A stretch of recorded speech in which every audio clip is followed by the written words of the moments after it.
Hello and welcome to Nithrania Game Club. My name is Branislav Berec and you're watching Game in a Nutshell, the series of videos designed for board game rules explanation. Today, we're going to learn how to play Pax Pamir 2nd edition, designed by Cole Worley and published by Rulebook Studio. And as you can see, I have the Czech language edition here, and there's basically no in-game text required for the rules explanation. And so the biggest difference might be the region names on the cards, which have different spelling, but basically they're pronounced in the same way. So let's get started. In Pax Pamir, players take role of Afghan leaders after the collapse of the Durrani Empire in the 19th century. These Afghan leaders were trying to forge a new state. However, apart from Afghans, British and Russian also had their interests in the region. So, during the game, each player will always be loyal to one of these three coalitions. They may change this loyalty during the game, and more players can be loyal to the same coalition, and in fact, all players can be loyal to the same coalition. The central element of the game are these cards. They represent real historical people, places, organizations, and agreements of that period. And players will buy these cards and play these cards in front of them in a single row called a court. Playing cards adds units on the map, and they also grant access to other actions shown on those cards. These actions can further influence the situation on the map, and they can also have an impact on other players' courts. There are 4 special scoring cards in the game called the dominance checks, and when one of these scoring cards gets triggered, the scoring depends on the overall situation in the game. In case any coalition is dominant in the region, which means it has 4 or more units on the map than any other coalition, this coalition effectively rules the entire empire, which means only the players loyal to this coalition will score victory points. The amount of victory points they get depends on how much influence they have in that dominant coalition. What really counts is the number of local influencers, called Patriots, supporting this dominant coalition, then the number of eliminated influencers that were actively acting against this coalition, and obviously all the financial gifts. Now, if no coalition usurped that dominance, then the player's influence in those coalitions has no significant value. Instead, the most important is their personal power in the empire, so the number of tribes, spies, and wealth they control. To set the game up, first, build the draw deck. You will need 6 piles of cards, and first shuffle these court cards, and each of those 6 piles will contain 5 cards, plus 1 more card for each player in the game. So in a 3-player game, each pile will contain 8 cards. You can put the remaining court cards back into the box, they will not be needed in the game. Then take these event cards, but take out these 4 dominance check cards. Add 1 dominance check card to each of the 4 rightmost decks. Then shuffle the remaining event cards and add 2 cards to the second deck and 1 card to each of the decks 3 to 6. This way, all the decks, except for the first one, will get 2 event cards, and one of them is the dominance check card for the last 4 decks. Now, shuffle each deck separately and place the first pile on top of the second pile, those piles on top of the third pile, and so on and so forth, until you get the draw deck, where the first pile is on the top and the 6th pile is at the bottom. Now, create the market. Start drawing cards from the deck and filling each market column, top row first, starting with the leftmost column and proceeding to the right. Then place the map in the center of the table. Place these ruler tokens to the corresponding regions, and place this favored suit marker on this purple political symbol. These 4 symbols represent the current climate in a region. Then each player will take a player board, 10 cylinders and 1 loyalty dial in the same color, and 11th cylinder is placed on the 0 space of this scoring track, and give each player 4 rupees and keep all the remaining rupees in a bag and in a closed bag, because in this game, when players pay for something, they pay the money back to the market. They don't pay the money to the general supply. And since many players have the tendency to pay the money back to the general supply, closed bag with all the remaining rupees and even better, out of reach of players, is a beautiful and elegant reminder for players not to do so. Now, starting with a random player, let's say the red one, and then in a clockwise direction, each player chooses their loyalty on the loyalty dial. After the last player chooses that loyalty, that player becomes the starting player for the game. Starting with the first player and then continuing in a clockwise direction, players take turns until the game is over.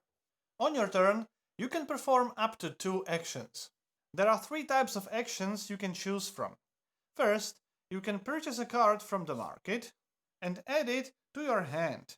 Second type of action is taking a card from your hand and add it to your court, which is a single row of cards in front of you. And the third type of action are the actions shown on your card. You can use any combination of these actions. You may buy 2 cards from the market or buy 1 card from the market and, for example, play an action shown on one of your cards, or only play actions from your cards, and so on and so forth. If you take an action from the card in your court that has the same suit symbol as the favored suit symbol, that action doesn't count against your limit. It's a bonus action. So this way you can perform more than 2 actions per turn. After you have completed your turn, perform the cleanup. Your hand and your court have a limit. If you exceed that limit, you have to discard cards from your hand and from your court. Then, if there are any event cards in the leftmost column of the market, trigger the top effect of those cards and then discard the cards to the discard pile. And finally, refill the market.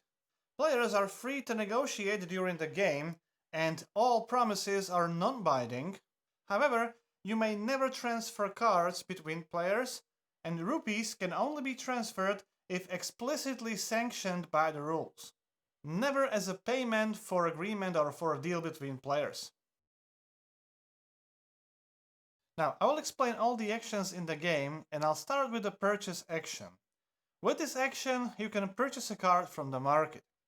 The cards in the leftmost column are free. If you buy from any other column, let's say this one, you have to place 1 rupee on each card in the same row to the left of the card you are buying. Then take the card and add it to your hand. You may not play that card immediately, that's a separate action. If you wouldn't have enough coins in your personal reserve, you would not be able to buy that card. You can only buy cards which are for free. Now, if you place rupees on any cards in the market for any reason, you are not allowed to purchase those cards in the same turn. If you need to place a rupee on a vacant spot, let's say you want to buy this card, you place the rupee to the same column but to the opposite row. And if you buy a card with a rupee on that card, take the rupee as well. And actually, this is a very important source of income in the game. The event cards, including the dominance check cards, are never added to the player's hand. If there are any rupees on the card, players would take those rupees, resolve the bottom effect of that event card, and then the card would be discarded. The same applies for dominance check cards, however, I'll talk about them during the scoring section of the video. If the preferred suit would be military, the cost of the purchase action is doubled. That means, if you want to buy a card, you don't place 1, you place 2 rupees instead on each card. When you take the play action, you can play a card from your hand in front of you to your court. Court is a single row of cards in front of each player. You start with no cards in your court, and when you add more cards, you can always add them either to the left or to the right of the existing court. In addition, you may never freely rearrange the cards in your court. So, after the card is played, you have to resolve these impact icons, all of them one by one from top to bottom. All of them are mandatory, and once resolved, they would have no other effect in the game. There are 6 types of these impact icons in the game, and now I'm going to explain all of them. When you play a card with these icons, you have to place 2 blocks of the coalition you're loyal to the region associated with the card. These blocks, standing up, represent armies. If those blocks have a specific color, pink in this case, You have to change your loyalty, which I'm going to describe later in the video, and you must place the blocks of the same color. Again, place those armies in the corresponding region. This horizontal block with the camel icon indicates that you have to place one block of your coalition horizontally as road. Since there are two icons here, we have to place two roads. Roads must be placed into the same region as shown on the card. They're placed on these borders and they can lead to any adjacent region. You can even have multiple roads on the same border. This black symbol with the scales icon allows you to take 2 rupees from the bank. So take the rupees from the bag and add them to your personal reserve. This is one of the very few opportunities when you can add more coins to the game. This blue symbol at the bottom is the preferred suit symbol, and that symbol indicates that you have to change the favored suit symbol to the symbol indicated on the card. If the current suit symbol already matches that symbol, nothing happens. However, if the current favored suit would be different, you have to change it to the symbol indicated on the card. When you play a card with this symbol, which is a cylinder on a card, you can take the cylinders from your player board and place it on any card in any player's court with the same region name as the card you have just played.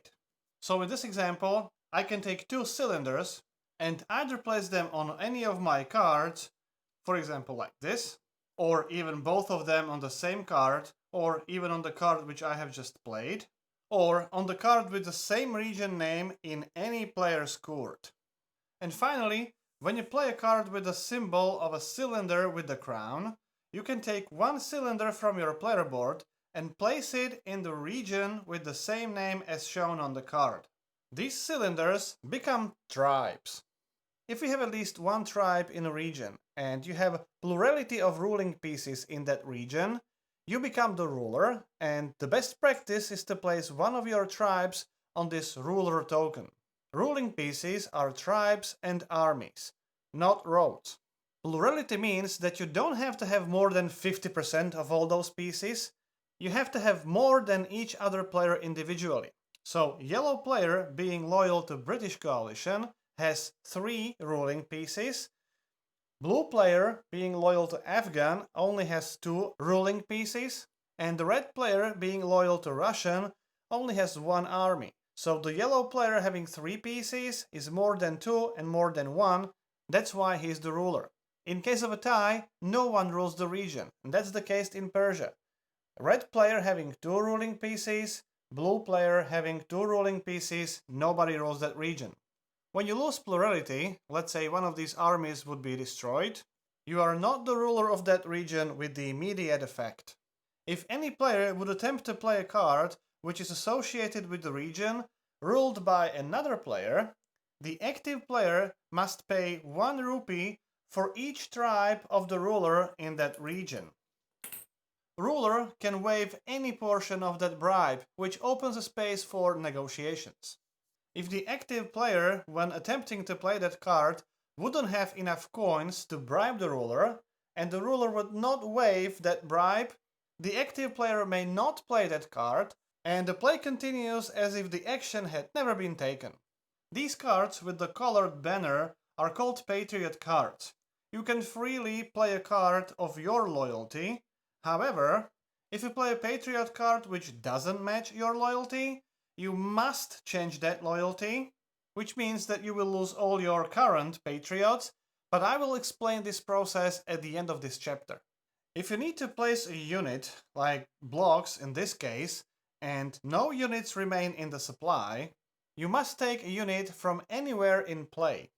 In this example, you can take an army from another region, you can even convert roads to armies, and similarly, if you wouldn't have enough cylinders, you can convert a spy to become a tribe, and vice versa. The rest of the actions are associated with the court cards. Even though the card may have multiple actions shown, you can only use one of those actions one time once per turn. Just to clarify, you can play the card and then take an action from that card in the same turn. Remember, if you take an action from the card which has the same suit symbol as the favored suit symbol, that action doesn't count against your 2 action limit. If single enemy player has more spies on a card than each other player, that card is held hostage. In case of a tie, the card is not held hostage. To play an action from the card which is held hostage, you have to bribe the player who is holding that card as a hostage as many rupees as he has spies on the card. In this case, yellow player must pay 2 rupees to the red player. Essentially, red player is ruling this card in the same way as he would rule the region. Using the same principles, the player who is holding the card hostage can waive any portion of that bribe. There are 6 types of actions on court cards, and we'll start with the tax action. With this icon, with this action, you can take 1 rupee. With this one, you can take 2 rupees. You can either take those rupees from any card on the market, or any cards on the market, or if you rule a region, like Kandahar in this case, you can also take rupees from a player or players who have the card associated with the same region. You can take all rupees from one source, or you can combine taking rupees from the player and from the market. If you have any of these gold cards, the economic cards in your court, the number of gold stars, not cards, but number of gold stars together, indicate the number of rupees which are protected from this tax action. Since the yellow player has 3 stars together, 3 rupees are protected from the tax action from any other player. With this gift action, you can place one of your cylinders to any gift space on your loyalty dial. Each space indicates how many rupees you need to pay from your personal reserve back to the market. You can choose any empty space you want, and then, when you pay rupees, you will place these rupees back to the market, but this time starting with the rightmost column and proceeding to the left. Place maximum 1 rupee on each card, and in case some of those spaces would be vacant, for example like this, then skip any empty spaces. So in the top row, this is the rightmost column, so you would start placing rupees like this, then this is the second rightmost column, and so on and so forth. If in the same turn you would have to pay for another action, start paying from the rightmost columns again. Towards the end of the game, it may happen that the market may be almost completely empty. If you have to pay more rupees to the market than there are cards, place 1 rupee on each card, and all the remaining rupees are removed from the game. This is the build action. You can only take that action if you rule any region on the map. You can build up to 3 blocks of your coalition, and you can build them as roads or as armies, and place them in any region or regions you rule. Each block you place costs 2 rupees. That's indicated by these numbers. You don't have to place all of them, you can place up to 3 pieces, and you can place them in one region or distribute them in any regions you rule. Your rupees are paid back to the market. Move or march action is indicated by these symbols, and it depends on the rank of the card, which is number of stars in the top left corner. So with this action you can make 1 move, with this action you can make 3 moves. For each 1 move, you can move 1 loyal army, or you can move 1 of your spies. You may not move tribes. The same unit may be moved multiple times with the same action, if you have enough moves available, and when you move armies, you can only move them along your roads, and when moving spies, you can move him to the right or to the left, that's your choice, and you can also move your spies to the enemy courts as if all the court cards formed one big circle. So as an example, with this triple move, I could move this spy 2 cards counterclockwise, and then move 1 army to the adjacent region. This is a betray action. It always costs 2 rupees, and it allows you to discard 1 card where you have a spy, even your own card. You have to have at least 1 spy on the card, and you can discard the card regardless of the number of other spies on the same card. All those spies are returned back to their owners. If this leveraged card is discarded, which is a card with this black symbol with the scales icon, the owner of that card has to return 2 rupees back to the general supply, so back into the bag. If you don't have enough rupees, for each missing rupee, you have to discard one card either from your hand or from your court. Obviously not counting that leveraged card. If you betray a card with this prize banner at the bottom of the card, you don't have to, but you may accept that card as a prize. Tuck the card behind your loyalty dial, and now it counts as one influence point in that coalition. That's why you can betray your own cards, because you can turn that card into a prize and into an influence point in your coalition. If you take the prize which is different from your current coalition, you must change the loyalty to the new coalition, and again I'm going to talk about it in just a few moments. And finally, when you take this action, or this one with the rank 2, you can start a battle in any one region and you don't have to rule that region, or on any court card. You have to have armies or spies in the region or on the card, otherwise the action would have no effect. In a region, let's say in Persia, each of your armies can destroy one army, road, or a tribe over different loyalty. So in this example, yellow player may not destroy this red tribe because it's the same loyalty as the yellow player. You may not destroy more units than the rank of the card. So with this action, with 2 battle symbols, you can still only battle in one region, but with 2 armies in a region, you can destroy 1 road, for example, and 1 army.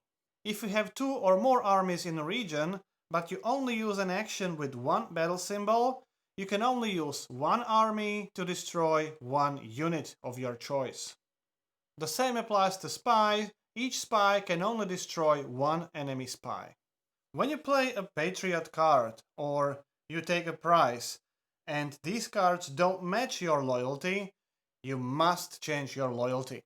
First of all, you have to discard all your gifts, prizes and Patriots of the current loyalty. So you lose everything. Then adjust your loyalty dial to the loyalty of your new Patriot or a prize. Now there's one more special rule which deserves attention, because this rule can win or lose you the game. It's called the Overthrow Rule.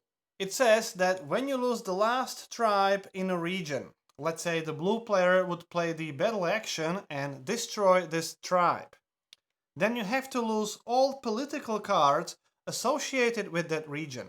So all purple cards associated with Kandahar have to be discarded. Since this is not political card, it can stay in a player's court. Similarly, if you lose the last political card of the region, let's say the red player would betray this card, you lose all your remaining tribes in the associated region. The same applies if you move your tribes away from the region, which may be an effect of some event cards. If you don't have any more tribes in that region, you have to remove all the political cards of that region. At the end of your turn, perform the cleanup. Both your court and your hand size have a limit. In your court, you can have 3 cards plus as many cards as you have purple stars in your court. In my example, I can have 3 plus 2, 5 cards. If you have more than that, choose any one card from your court and discard that card. Rearrange the court accordingly. During your turn, you can play more cards than the limit of your court. You have to discard the cards at the end of your turn. You can even discard cards with enemy spies on them, and actually it's a very elegant way how to get rid of enemy spies. And if you discard a leveraged card, don't forget to pay 2 rupees back to the general supply. In your hand, you can have 2 cards plus number of blue stars in your court. In this example, it would be 2 plus 2, 4 cards. Again, choose 1 card from your hand and discard that card. Now, if there are any event cards in the leftmost column of the market, those event cards will get triggered. Trigger the top row first and the bottom row second. Trigger the top effect of the card, which affects all players, and then the card will be discarded. Keep any rupees in space. Now refill the market. Slide all the cards to the left, and if there are any rupees on vacant spaces, they will be placed on the new card. And then refill the market by drawing cards from the draw deck. When any player buys the dominance check card, resolve that card immediately. Since the dominance check card is an event card, if it is in the leftmost column at the end of the player's turn, it will also be resolved automatically.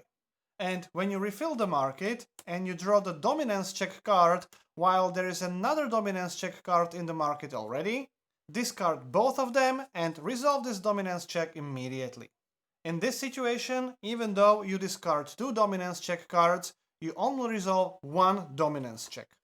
When checking for dominance, count the number of coalition blocks, armies and roads that each coalition has on the map. The easiest way is to take a look at the tray and count the number of blocks in the tray. Now, if any coalition has 4 or more blocks than the coalition with the second most blocks on the map, that coalition is dominant. In our example, British coalition has 10 blocks on the map, Afghan coalition has 6 blocks, and Russian has 5 blocks. If British would have 1 fewer block on the map, then no coalition would be dominant. In this example, the difference between the coalition with most blocks and second most blocks on the map is only 2, so again, no coalition is dominant. And the same is true in this example. Although the Afghan coalition is the only one on the map, they don't have 4 or more blocks than other coalitions. Now, if there's no dominance on the map, count the number of cylinders each player has in play. So those are gifts, tribes, and spies. The player with the most cylinders in play will receive 3 victory points. Player with the second most cylinders in play will receive 1 victory point. In case of a tie, here we have first and second player tied. Count up the victory points for all those positions. So 3 victory points for first position, 1 victory point for second position. That's 4 victory points total. And divide that by the number of tied players. 4 victory points divided by 2 is 2 victory points for each player. If all 3 players would be tied for the first place, you would divide 4 victory points by 3 and always round down. So that's 1 victory point for all players. Now, if there is any coalition which has the dominance, then only the players loyal to that coalition will score victory points. Other players will be left in the dust. When scoring with the dominance on the map, number of cylinders in play doesn't matter at all. This time you have to count influence. Each gift, which is on the loyalty dial, each prize, and each patriot counts as 1 influence point. In this example, yellow player has 1, 2, 3, 4, and this symbol also counts as an influence point, so 5 influence points. Red player has 1 patriot, 1 gift, plus this symbol, 3 influence points.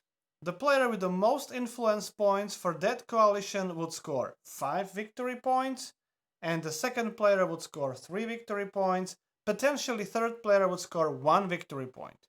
Again, in case of a tie, add up those points and divide by the number of tied players. Don't forget that all numbers are rounded down.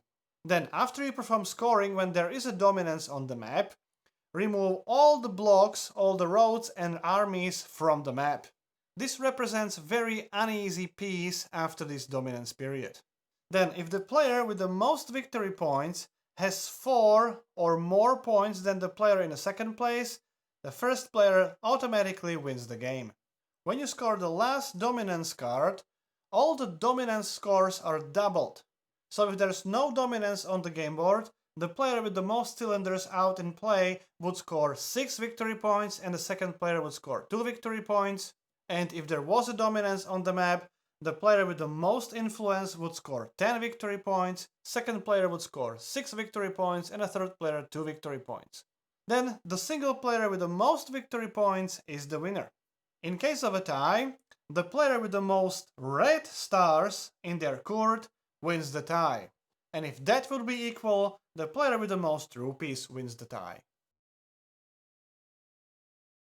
So now that you know how to play Pax Pamir, let me tell you something about how to win the game, or how to actually navigate the game successfully.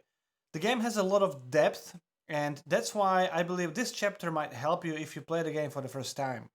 The first question people ask themselves is, what do I have to do in this game? It all depends on the dominance on the map. You have to constantly evaluate what's going on the map, what's going on in other players' courts, and you may not really just do what you want to do. You have to ask yourself a question: is there any dominant coalition?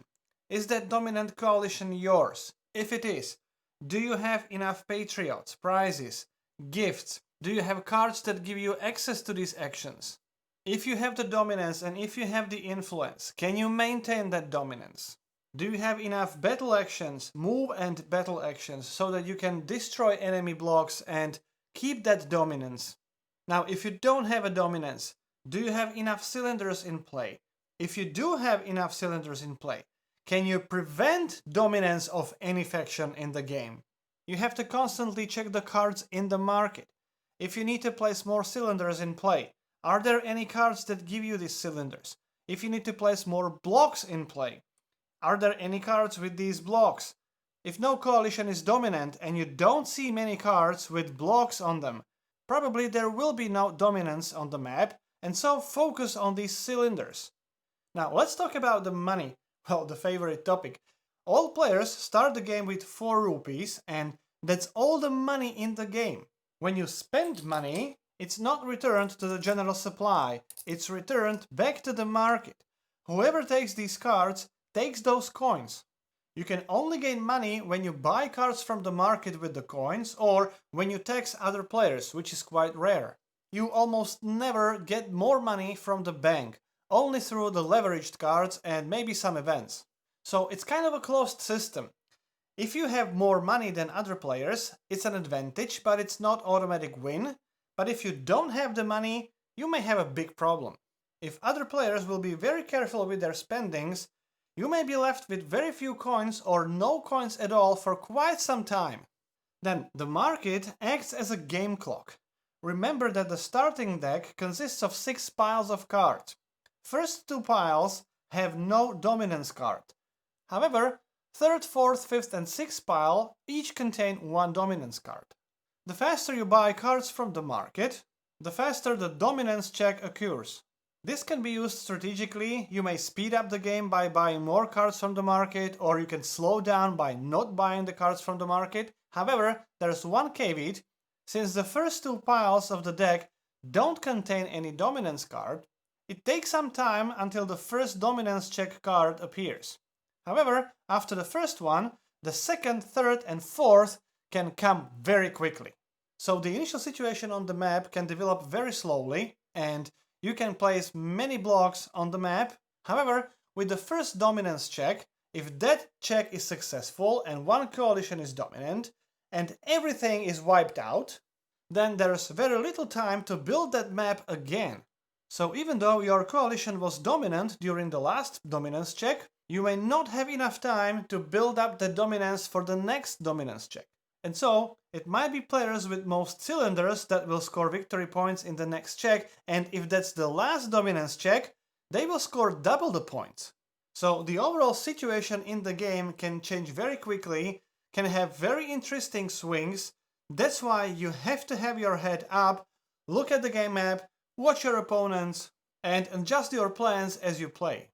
And one last note, as you can see, the number of victory points at the end of the game can be very low. It can be as low as 5 victory points, it can be 6, 9 and so on.